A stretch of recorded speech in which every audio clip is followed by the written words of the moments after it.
The Nigerian Civil War was the first major war in Africa, post-independent Africa. So it began in 1967 when I was about 7 years old, and ended in 1970 when I was 10. In that war, at least 2 million people died, most of them children or women, but mostly children who died from malnutrition. There wasn't food. And so some of my memories during that war are memories of hunger, and also memories of the dread that as a child you feel to be in a war zone and to find that at any moment jets, military jets, might arrive in your space and start strafing, bombing all over the place without considering whether they are hitting military targets or civilian targets.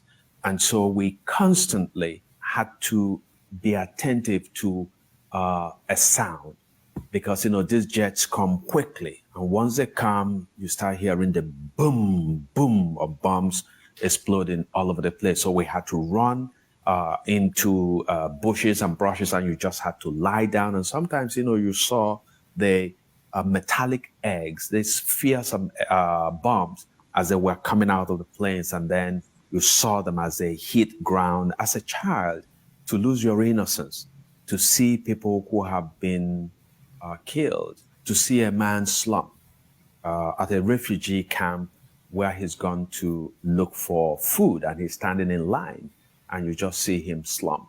To see kids like myself who were less fortunate, who had become so emaciated that they were all head and bloated stomachs that seemed filled with just air. War isn't romantic at all. It's a very, very gruesome and very painful and very terrifying event.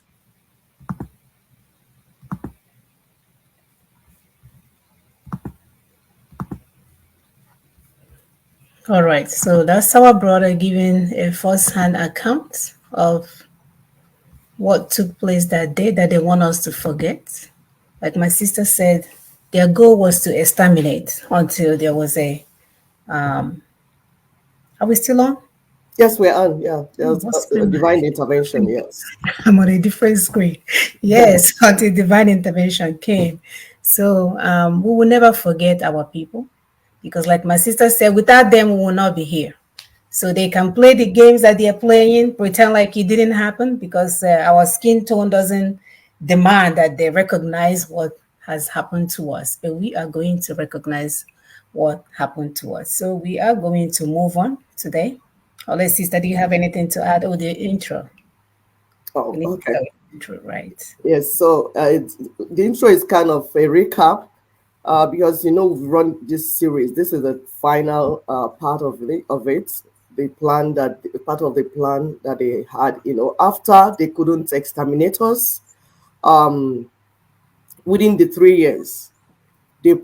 So after they couldn't exterminate us and divine intervention, which we told you which is well documented. There's a story for another day, how that happened.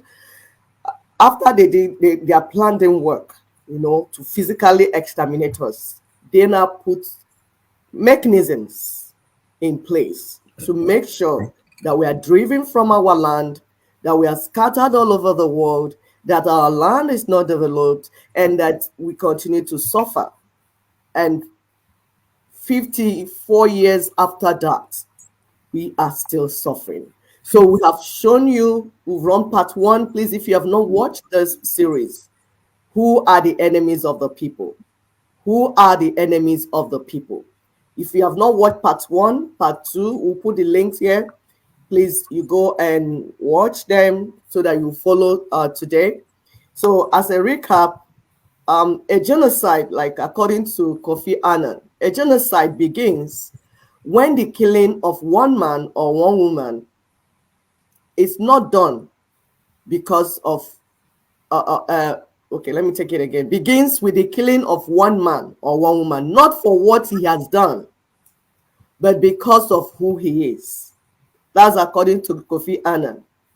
A genocide begins with the killing of one man or one woman not for what he or she has done, but because of who he is or she is. That's Kofi Annan. May is a month of the year when we remember the massacre of the peoples of Biafra by some bloodthirsty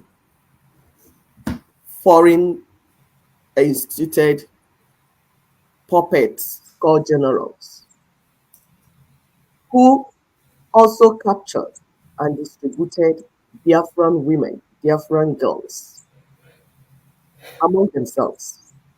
You can go and check out. You see these generals, they took away our women and forcefully married them. Growing up, we saw them and we were wondering what Igbo women were doing with these enemies. When we were small, we didn't understand that.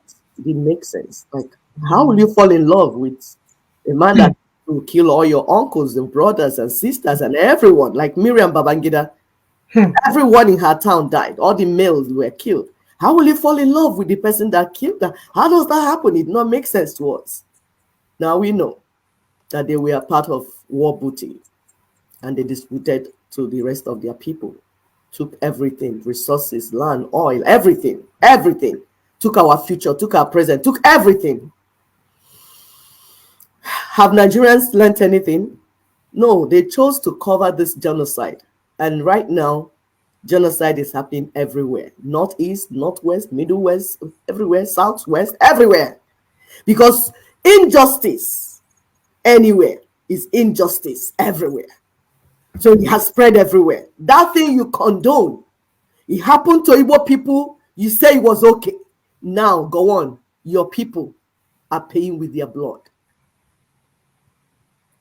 We are watching systematic destruction of other indigenous peoples. They moved them to IDP camps and renamed their towns and their villages. And Christians are clapping hands. Mega churches are building fantastic cathedrals, halls, having fun, buying private jets, building hospitals, schools, private businesses from the money they generated from the public. Today, Daughters of Truth will continue to our advocacy and enlightenment because that's the weapon we have.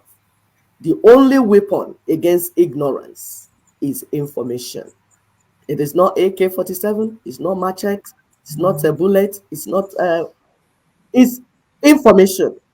Give people accurate information so that their brain will begin to realign. So the accurate information we give in this show and other shows that are associated with Ninas, we upturn falsehood and make self-hate manufactured in Britain against the indigenous peoples trapped here. So in other videos before now, we have done things like caliphate, not food embargo on the South, a catalyst to union reset. That's the main video from Nina's that we are watching. I've broken them into parts. Today is the final part. In some of the videos, we also showed you Edo State, the forest and the farms, how they're being rendered dangerous so that farmers cannot go there to farm, and there's food scarcity right now as we speak in Nigeria. We can see, as we are telling you these things, you are seeing them, you're living with them. It's no more news that they said far off. Your people are already living in needs. We also showed you hidden mechanisms that they put in place to hold indigenous peoples down. And then we talked about stop spreading falsehoods manufactured in England, because we told you that all these falsehoods, they go to England, to London, to the colonial monsters place, cook them, manufacture them, bring them up. Things like NYSC program scheme. They say, oh, NYSC is to unite you together. No, it's to continue to enslave the southern lady of Mainz. The people in the south, they know how hardworking you are. They put you where they will tie your hands and you'll be there, and then take the northern people that they did not educate properly, they put them in some choice place just to make the system not to work. That's why you are where you are, not any other lie. We also showed you the estates of Usman Dan Fodio, the Fulani conquest agenda. how it's working together with the colonial monsters from Britain. So these things we showed. Please go and look at the videos, watch them so that you educate your people and continue your town hall meetings to your people. Spread this information to your people. Put it, magnify it, share it, subscribe. Because the more you subscribe to our videos, we need to push our subscription on YouTube especially to 5,000 at least. Because when you subscribe, other people, YouTube will be recommending those videos to other people. And then you're part of the campaign.